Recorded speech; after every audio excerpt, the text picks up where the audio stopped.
Mkurugenzi, my man, Mkurugenzi Minisodes na kama K. Kabla tujaingia kwa hekaya ya leo, you definitely know what we gotta do, man. Lazima tusukumea super shout out to a super customer of the day. And today's super customer is none other than Liz Oduge. Hello! Liz erokamano ahinya.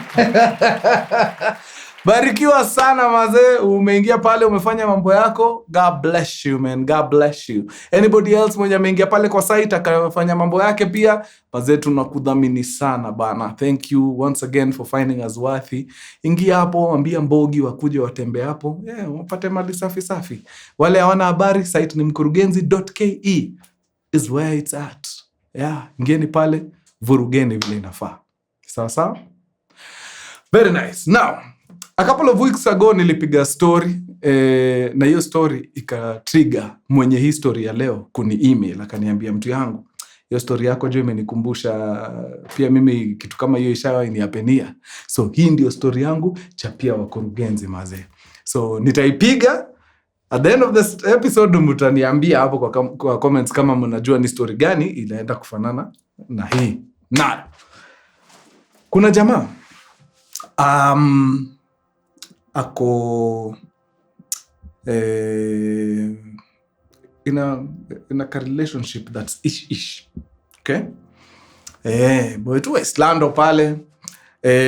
Maisha si mbaya, at least ako na hustle, so kuna mahali anaendaga anaokota ma 1-2. Na ni kijana na survive in Nairobi, ako tu sawa yani. But huyu jamaa once in a while akiingia hivi kujibamba nini, kuna ka local alikuwa ganaingia, na kwa hiyo local a good number of times alikuwa anakutana na mresh fulani, na huyo mresh akipata opportunity alikuwa gata anavuta kiti anakama anakatakata maji nini. Then before long this guy akaanza kunotice, huyu dem anarusha ma hints hapa na pale. Ati mara baby boy, kuna vile unakaga fiti. Unajua manze wanaume bana, compliments zao tulemea. Unashinda kwa useme nini? Masalher. Thanks. So kila time, maze baby boy. Si mama wako anasikia fiti. Baby boy. Huyu jamaa kajua huyu kuna kitu anadai, lakini sasa unacheki boy wetu wako kwa relationship. A bit ish. Haikuwa ati ni kitu imeenda sana. Then one time ametoka tu hustle zake hivi, amekuja ameingia kale ka local kake fiti, akapata binti hapo. Of course binti akavuta kiti na wakapiga story wakikata maji yao safi, na for the first time udem akaona uchalini kama hints zangu washiki. Akaiwekelea kwa meza akamwambia, mtu wangu mimi sitakudanganya. Waga nimekunuki mbaya. Kuna vile mazee waga unaninyima usingizi deadly. Boy akatafuta namna akaevade. Alichaza tu kidesign hapo, akaevade hiyo story ya nini. But wakati walimaliza kukata maji hiyo siku, as wanaachana, dem aka-insist. Akasema, mazee unajua kila time muaga na kuangukia by chance. History ya chance haiwezi. Nipatie hata namba yako at least. So Charlie akaona siwezi nyima huyu binti namba, wacha nimpe. By the way, anajua niko na dem, but wacha nimpatie tu. Already kama yeye ni mtu anajua kunisoma, ashaona hizo story sidai sana. After we exchange number, I think shughuli likama ikakuwa mob sana. So the guy akadisappear for some time. Dem anatafuta kwa simu nini. But kijana patikani, ikakuwa job imekuwa too much. A couple of months later, dem akavuta tu. By chance akapata kijana, in fact, ndio anamaliza kazi akuje mtaa. So boy akamwambia, in fact hata ndio anamaliza shughuli, wacha niingie hapo maeria, si kauta kwa ile local na kama hapo. Tunaweza chapiana. So wakaenda wakakutana. Na waka nini fiti, dem akamwambia, manze historia ya kukutafuta kwa nini jo kidogo bana, sikupati nini, na sijui hata unaishigi wapi. Manze hata nikaweza jua tu mali unaishingi. Itanibamba. Now, by this time hawako wawili. Udem alikamna beshte yake mmoja. Alright? Number 2, Charlie, by this time, kumbuka it's a couple of months later after wa exchange number, si Charlie alikuwa busy akapotea kidogo. So saini a couple of months later. Ile relationship yake hafifu imeanguka. So sasa ako single. So vile dem alidai anaweza sikia good akijua kwa kina jamaa akajiambia actually si basi tuende hata mtaa basi nikuonyeshe ujue ndio saa next time ukinidai unaweza kuwa tu unakaa unatulia hapo basi. Akapeleka mdem kwa keja na mnakumbuka dem kwa peke yake alikuwa na dem mwingine. So akaingia pale kwa keja wakajibamba, I think hata wakapika hapo, wakadishi, wakaamua bado mapema si tuone ka movie, wakasetika movie, wakaona movie ikaenda ikaisha. By the time wanaona movie inaisha wamekula ni saa 6 ni midnight. Huyu dem mwingine akasema wangwana hiyo idhaa imeenda sana, mtaniruhusu niende. Sasa uboy anajua ka dem anaenda obviously hata huyu mwingine mwenye ananidai ataishia. Juu yenyewe hiyo idhaa imekaa mbaya. Alafu kesho ni working day. So lazima watu waende sasa, watu wajiprepare waende usingizi. Hai, dem alisema anataka kwenda. Mwenzake hapa akasema sweetie, wacha nimfikishe kwa gate na kam. Kwani wendi? Salale. Basa Charlie juu hataki kukanikana na fukuzana akamwambia okay. Sawa basi haina mambo. Dem akatoa beshte yake, akaenda akampiga push kwa gate, akarudi. Akaambia jamaa, in fact, nasikia niko fresh, si tuweke movie nyingine. So jamaa akakubali tu akasema, okay sawa tunaweza weka movie nyingine lakini Mr. kudanganya. Hii movie ya pili sioni nikimaliza. Kesho niko na early morning, ni siku ya kazi. Utaniruhusu tu niende. Dem akadai haina mambo. Wewe ukisikia imekuweza, wewe ingia ulale. Movie baada ya dakika chache jamaa kaona hapana. Saa 7 ikianza kunipata hapa itakuwa mbaya. Wacha mimi niende nilale. Lakini sasa mimi ndio mara ya kwanza amekuja kwa ikeja. Plus ati najua udem sana. Hivyo tumekuwa tu tukionanaga huko nje. Simwamini sana. Nikienda nizime alafu watoke hapa na kila kitu yangu. Si hiyo hapana. So akatafuta namna akaambia dem, hii area yetu inakuwaga very unsafe. So utaniruhusu nifunge mlango juu watu waga wanaibiwa saa zingine. But plan ilikuwa afunge mlango aende alale na key. Ndio dem asijaribu kutoka hapo na kitu. So dem akamwambia haina mambo wewe fanya mambo yako. Maze good night. Jamaa akaenda akafunga mlango, key akaiseti kwa kinena. Kaingia kitanda haraka. Na hivyo ndio jamaa alizima. Anaamka saa 11:30 aanze safari ya kwenda kazi. Anapata binti alikuja akalala hapa kando yake. Hata kumsumbua, alijiwekelea tu na akazima. So jamaa vile aliamka akajiprepare akaambia binti ni aje na changamka wera unaonaje? Dem akamwambia ina mambo, enda tu utaniwahi. Okay, sawa, haina mambo. Jamaa akaacha dem kwa bedroom na akatoka, but mafikra zinamgonga. Sasa ndaacha udem sasa nimwache the whole day ya kuniibia. Yaani mchana yote si atatoka na kila kitu mazee mpaka batakajembia hata hapana.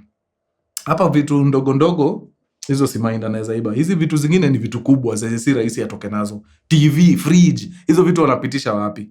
Wacha abaki. Na akajitoa na akaenda. Akaenda akapiga hustle fiti jioni akarudi. Akapata dem mpaka amepika.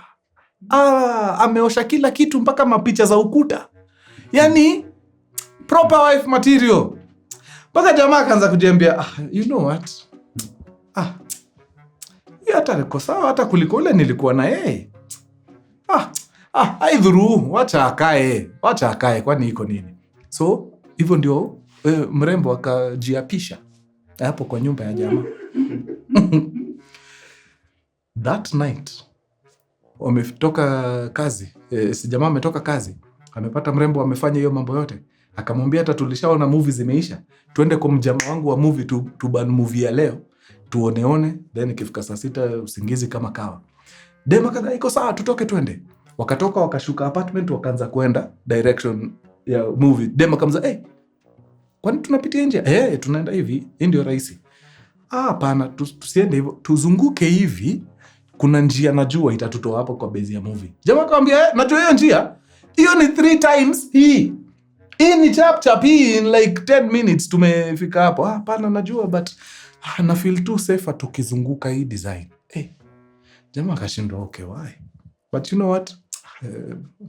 Relationship mpya. Tuende basi. Wakaenda hiyo njia mrefu mpaka kwa jamaa wa movie. Wakachomewa movie, but time ya kutoka, jamaa akaambia dem, hapana.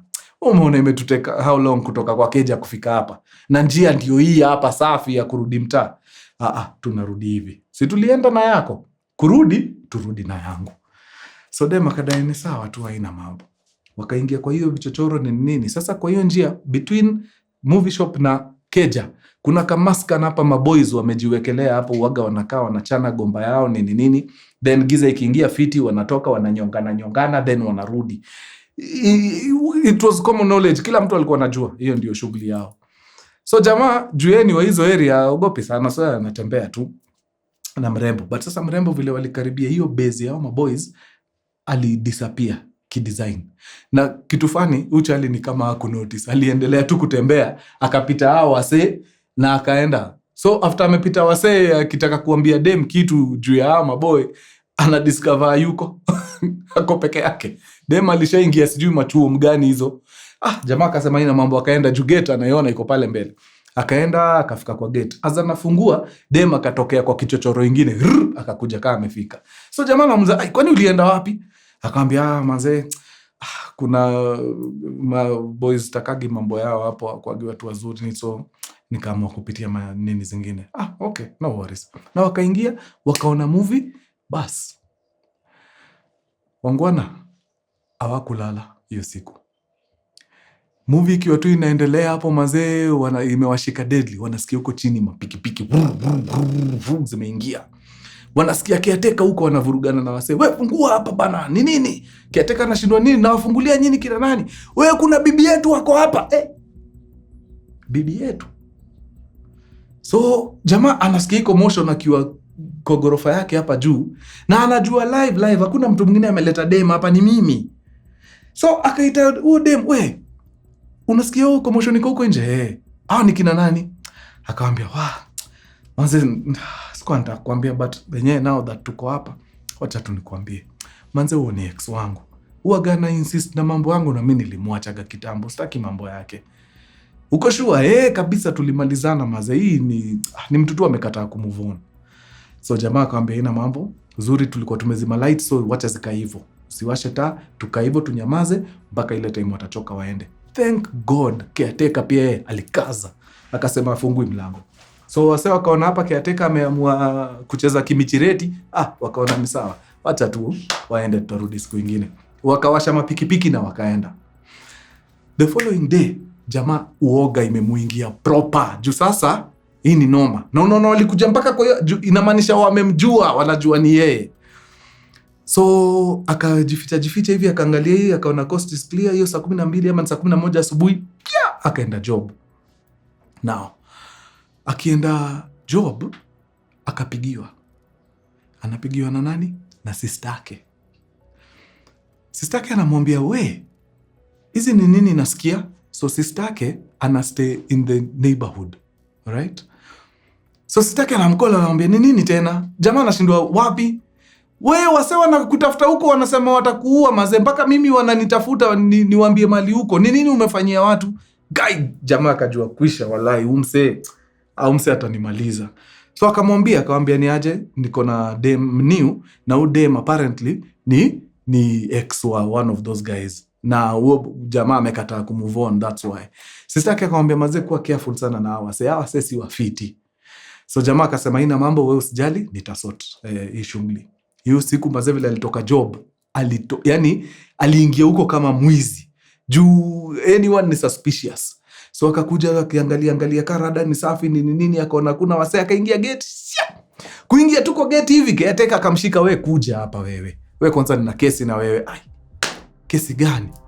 Wewe unajua sababu yako, wakora waliingia hapa, walikuwa wanakutafuta, wakakukosa, wakapanda ukuta, wakapanda balcony, wakaiba carpet na viatu ya neighbor wako hapa. Sababu walikukosa wewe, wakasema hawatoki bure, wameibia jirani yako. Ni upuzi gani hizi mnafanya na watu? Jamaa kashindwa, kiateka mimi naweza kuwa na shughuli gani na hao watu? Kwani mimi peke yangu kwa hii apartment yote ndio niko na dem? Bana sio mimi bana. Wewe hebu piga investigation, find out ni nani alikuwa anatafutwa hapa. Juu si mimi. It's not me. Kiateka akaona okay, inaweza kwa by then asingizia mtu akaachana na yeye. But hiyo yote inaenda ikistampia jamaa, hawa watu wana mean serious business na itakuwa mbaya. So ameenda ameingia mtaa, dema yuko, ameenda amefunga kila mahali na amezima stima. Ndio isikae ni kama kuna mtu. Ameenda ametulia, roho inampiga deadly. Yaani uoga mbaya. Usiku kitu kama saa 7 saa 8 anasikia mlango. Akajua kuisha. Kiateka leo ameshindwa au wase wamekama wako kwa mlango. Uzuri stima zilikuwa zimezimwa the entire time na alikuwa amepiga mlango padi. Ndio mtu akiwa nje akiingiza mkono pale asikie padlock akajua huyu mtu maybe hajatoka shughuli zake. So akajinyamazia tu hapo kwa keja, mlango inagongwa tu papa, mtu awache kugonga. So akajiambia ina mambo, wacha ni tiptoe niende kwa dirisha nigonge curtain kidogo tu design hata wasijue, nichungulie tu nione ni nani huyu ana mlango na shida hivi na fujo. Akaenda kwa curtain akagonga curtain, akaangalia akapata ni ule dem. Akajiuliza sasa huyu hii ni shida najiletea, but ni dem na ni saa 8 usiku. There's a reason why ako hapa hii time. Wacha tu nifungue nisikie rada ni gani. So akafungulia dem akaingia. Akamwambia mazee, mtu yangu huko mazee akukaliki. Ule boy wangu Jo ana insist na story yangu, anaanza kukua violent. Mi mazee itabidi nijifichie. Wapi? Nijifichie hapa. Niruhusu tu nikaage hapa sababu huyo boy huko mimi simuamini. Nikionekana hizo maeria za kwangu za mtaa kwetu anaweza nifanya mbaya. Na jamaa mazee anaona yenyewe ni binti. Akanikadem. Akaona wacha tu ni wachane tu na yeye atulie hapa. Manze at least hapa ako safe. Juu kuna 2-step verification. Kabla amalizane na soja huko, atakuja deal na hii mlango yangu ya chuma. Before tupate hapa noma. So akamwambia mdema ina mambo wengia, tulia. Now, the following day, anaamka tena na uoga. Kwanza sahi hata I think alikuwa anatoka kwa keja kitu kama 4:35. Watu bado wakiwa mausingizini. Anaenda hustle, then anangojea giza ikiingia ndio anarudi chini ya maji. Anakama anaingia papap tekengori, anaenda anatulia kwa keja. So alikuwa anadu hivyo a couple of days, for some time. Then dem akaanzaga kutoka. Anamshow sasa juu sitaki kuonekana huko masaa za mchana, ule jamaa ataniletea ngori. Ndakuwa natokaga hapa usiku saa 4. Naenda mtaa napikia budangu mbio. Nikishampikia akule ni akisha yako sawa ndio nitakuwa narudi. So every day kitu kama 10 nitakuwa natoka, by around midnight nitakuwa nimerudi. So jamaa akamwambia ina mambo, you do what you have to do. Na dem ikakuaga hivyo, ikifika 10 anatoka, anaenda, ikifika kitu kama midnight hivi 1 anarudi. But kitu ilikuwa inaambia huyu jamaa, hapana, kwani udem anajiamini aje kutembea usiku hivyo hii design. Akaamua siku moja anamfuata. So vile 10 ilifika dem akadai aje wacha nitoke niingie nipikie mzaidi. Akamwambia sawa haina mambo. Dem alitoka tu hivi. After some time jamaa alikuwa nyuma. Akamfuata akaona ukweli dem anaenda mpaka mtaani kwao kabisa. Akaenda akafungua mlango na akaingia. Charlie akakuwa convinced okay. So anasema ukweli after all.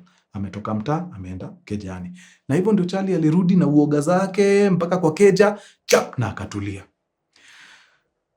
The following day, jamaa ametulia. For some reason, hana usingizi. Dem alitoka 10. Midnight imefika, hajarudi. 1, hajarudi. 2, hajarudi. Kidogo mazee jamaa akaanza kupanic, anashindwa nini inaweza kuwa imehappen huyu dem? Anaweza kuwa alitoka akakutana na ule mwenda wazimu akamfanya mbaya. So sasa ile uoga ikarudi tena. Around 2:30 anasikia gunshots. Ai. Ni nini hii tena? So risasi pa. Then kukanyamaza. Vile ametulia hivyo, so sasa haezi lala juu mtu wake hajamuongelesha, ako nje, anafaa kuwa alirudi some 2-3 hours ago hajarudi. Panic. Then saa 9 mlango inagongwa. Akaenda pale kwa kadirisha kake akachungulia, akaona ni mresh. Akaenda akafungua. Mazee anafungua mlango, anapata dem ako na cut kwa mkono, ana bleed. Ako vizii mazee. Akamuuliza ni nini? Akamwambia wallahi nilijua tu siku itafika. Ule msee alinipata. Amenipiga vita mbaya. Mimi hata nilikuwa nauliwa huko. Dem jamaa anajiuliza kama huyu jamaa anafanyia dem hivi, mimi atanifanyia nini? So akaambia dem mtu yangu, tulia na usitoke hapa. We tafuta tu vile mzae atakuwa anapata chakula, we maintain hapa. Umse atakumada. So dem akasema ni ukweli, hata mimi nimetii, sitoki hapa, wacha tukae. So dem akakuwa anatuliaga pale kejani. Jamaa akatoka akaenda job. Akifika tu job, si dem amekuja asubuhi saa 9. Yeye ameenda ameingia job kitu kama saa 2 hivi. Hata sidhani anamaliza 10 minutes. Simu inalia. Ni nani? Sistake. Nakumbuka ule sistake mwenye alipigiwa na wale wasee, ndio huyo anapiga tena. So jamaa akachukua simu, unasemaje sis? Manze sister analia, hata kuongea ni shida. So jamaa anashindwa, ni nini jamaa sister analia hivi manze, ni nini mbaya? Sister yake akamuuliza, manze umeamua hivyo? Umeamua tu wewe kujiingiza kwa shida hiyo design? So jamaa anashindwa shida gani? Sister machozi imemzidi mpaka ameshindwa kuongea. Husband wake akachukua simu. So husband wa sister si ni brother in law wa jamaa. Akachukua akamuita jina, "Oi nani mazee mtu yangu unachoma mbaya." Akashindwa nimechoma wapi? Akamwambia, "Sasa mtu yangu, hautaamini. Mimi nilikuwa shughuli zangu mazee usiku." Wapi? Kwa balcony. Usingizi imeisha, nikasema acha nitulie tu kwa balcony nipunge hewa, niangalie nje kunaendeleaje. All of a sudden naona wase watatu wanatokelezea. Hao wase watatu ni mademu 2 na chali mmoja.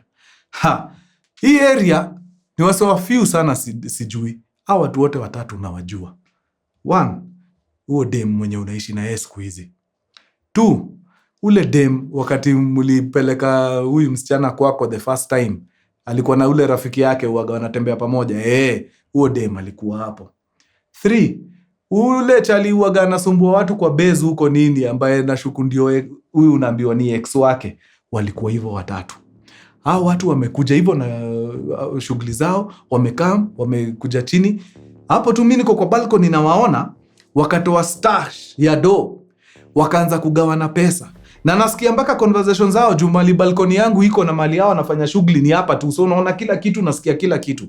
Nikaona hapa wakisema, shughuli imetoa so 2. Nyinyi mtakula so, mimi nikule so. So nyinyi mgawane 50-50, mimi nikule 100. Kidogo kidogo mademo wameanza kuleta noma. Hapana, tulikuwa kwa hiyo shughuli pamoja. So mbona wewe kule nyingi si tukule kidogo? Kidogo chali akasema hii mradi ilikuwa mradi yangu, haikuwa mradi yenu. So mkule 50 ama mkwende. Dakika kidogo ikakuwa ni noma. Kisu ikatolewa sijui wapi. Huo jamaa as we speak amekula visu nyingi sana. Kwa ile process ya kujidefend, I think alinyang'anya dem kisu akamstab mkono, lakini alikuwa amebleed so much akashindwa mpaka kusimama. Hivyo ndio jamaa alianguka na kisu yake. By any chance, huyu msichana wako ulimuona? Nimemuona. Alikuja na damu kwa nyumba? Alikuja na damu. Bas, ascertain kile nimekuambia ni ukweli. Ite mioto mse anapigiwa hii story. Haamini. Nikaa movie. Hapo ndio anadiscover hii story yote anapigiwa ati ex wangu nini. Nikata. Udem ni ako among genge la majambazi. Kazi yao huaga ni kutoka saa 4 usiku. Wana terrorize watu for like 2-3 hours. Hizo maeria za Islando. Wakiokota wanaenda wanagawana loot. Then wanaingia mtaa. So udem alisuspectingi jamaa atakuwa suspicious na hii story. Nani anapikiaga baba yake saa 4 usiku? So every day alikuwa anatoka anaenda home kusafisha rada kwanza. Juu alikuwa sure umse at some point lazima angemfuata. So alikuwa anaenda home akiona mazee kabisa coast is clear, anatoka anaenda anashikana na hao majangili wenzake, wanaenda wanavuruga bas. Now kwa ile harakati ya kubishana visu zimetembea, mtu amedungwa kisu, mwingine amekatwa mkono nini, hiyo commotion ilifanya huyu bro in law akiwa kwa balcony akachukua simu akapigia makara wanajua. Akawaambia ni aje manze, kuna kwa balcony yangu kuna wase wanauana na ni magundi, wanakosania loot yenye wameiba. Karawa akaambia Bronjes, you're in luck, kuna kikosi yetu inapiga patrol hapo mahali mko. Within minutes gunshots zikalia hiyo area mbaya. So wakati boy wetu ako mtaa anangojea demi yake, akasikia gunshots, ni demi yake alikuwa anapigwa hizo risasi. Juu ilikuwa ni noma. Luckily dem aliweza kuhepa pamoja na dem mwenzake, lakini the guy was too weak to run. Hapo ndio walimshika. Unaweza imagine the shock. Ujamaa na hii story anapigiwa asubuhi saa 2 ndio ameingia tu ofisi. Wangwana alitoka hapo akaingia kwa HR faster. Akaambia HR, mtu yangu nakuomba nipatie tu leo. Niko na emergency na lazima niisort. HR akamwambia ina mambo, you do what you have to do. Jamaa akatoka immediately. Akaenda akaingia mtaa, but before ingia mtaa alikuwa amesha call watu wa kuhama, lorry, ask for transport. Akaingia home akapata ule dem akamwambia baby, hii place hatuko safe. Fanya aje? Tafuta relative wako ama rafiki yako mmoja, enda ujifiche hapo, wacha nihame, nikiingia hiyo maskani mpya nikuchapie ukam. Dem akamwambia I agree. Hata mimi si feel safe kuwa hapa. Already kuna watu wanajua naishigi hapa, wataniokota hapa. So we tafuta nyumba, wacha niende kwa best yangu. Ukipata we nitumie pin ni kam. Dem akajiondoa. Lori ikakam. Msee akaeka kila kitu yake kwa lori. Walitafuta nyumba na lori ikiwa imebeba vitu hivyo. Wakaenda mpaka wakapata. Mali walipata keja mbali kabisa na mali alikuwa anaishi before. Akachukua line yake akatupa kila kitu, anything ingelidule dem kwake akaikata kabisa na akanyamaza. Alikaa bila line ya simu for like 3 months. Hakuwahi call dem tena, aliachana na yeye na hivyo ndio alimove on na maisha yake. Hapo ndio kijana aliponea. Ingekuwa mbaya wale cops wapige tu investigation, waambiwe huyo dem hata na step place fulani, wakuje wampate yeye na huyo jamaa. Huyo jamaa hajitetea. Juu unafanya nini na mtu wako na damu hapa? Unajua ni jangili. Ingekuwa mbaya. Luckily aliponea juu ya a small coincidence. The fact that after waende waibe, hii ganji walikuja kugawana chini ya apartment ya brother-in-law wake. Like hii kitu ingehappen ya place ingine huko, no one knows what the outcome would have been. But God alileta tu wase wapi? Kwa apartment ya brother. Hiyo ndio iliwaokoa. Nothing is known about the whereabouts of that chick. Wenzake, kama waliwahi shikwa, kama ule jamaa aliwa survive wa kisu. Hiyo information hana, sababu walikata kila kitu. Don't want to know. Wacha ikae huko. Na hivyo ndio aliponea. Wangwana, wacha nifungie hapo. Imekuwa true sana, nyinyi wa nguvu. Tuonane round 2. Adios muchachos. Peace. Nice.